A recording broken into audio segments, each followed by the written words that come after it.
A group of Pogera landowners under the Justice Foundation for Pogera Limited have applauded the government's decision to refuse Barrick's application to extend the term of the special mining lease for another 20 years. Foundation Chairman Jonathan Paraya says they have aggressively objected to the application by Barrick in 2 separate warden hearings conducted in Pogera, demanding the state to not renew the special mining lease. Calling upon Barrick to cooperate with the government of this country and the landowners of Pogera and the people of Enga and exceed Pogera peacefully.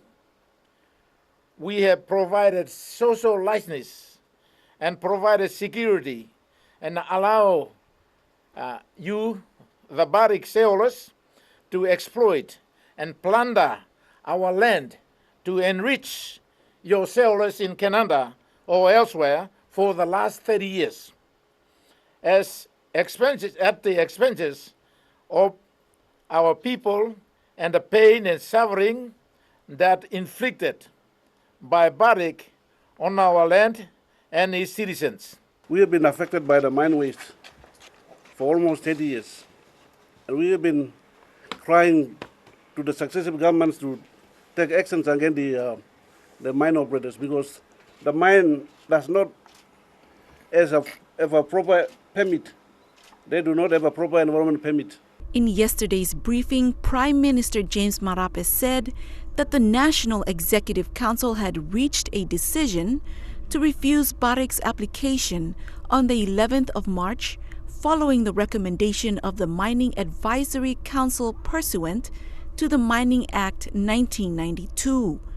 Prime Minister Marape stated that a transitional arrangement will be negotiated with Barrick that will ultimately see Barrick exit from Pogera.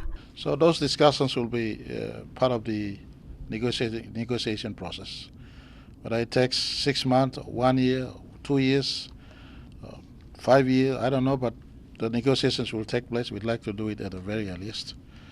And so part of that will be ascertaining the cost of the closure of the mine in as far as Barrick is concerned, and for handover of the mine to Papua New Guinea government and her people.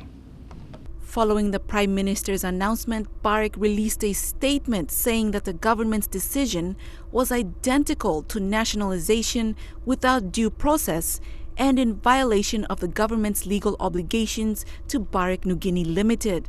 Although Barrick remains willing to discuss the issue with the government, they will pursue all legal avenues to challenge the government's decision. However, the Justice Foundation for Pogera has called on Barrick to cooperate with the decision.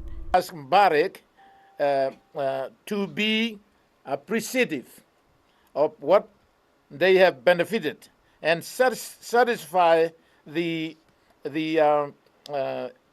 extravagant profit it has made thus far from our land, and leave Pogera and refrain from pursuing any greed using our landowners or our land or our legal system in Papua New Guinea. The Porgera Landowners Association, another landowner group, released a statement this afternoon stating that the decision will greatly impact the people of Pogera and the decision is contrary to the views of a majority of landowner clan leaders.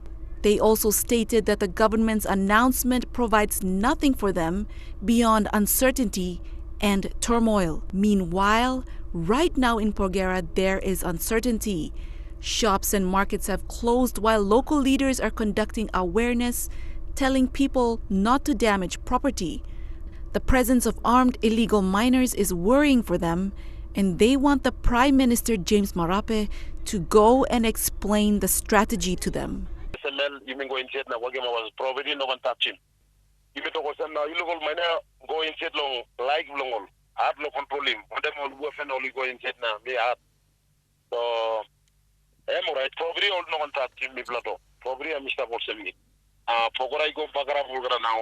The Justice Foundation also calls on the people of Porgera Valley to remain calm and allow the government to complete process.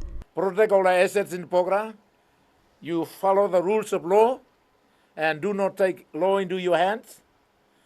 Enga and Porgera people must now protect the mine because you are going to own it and you're going to benefit.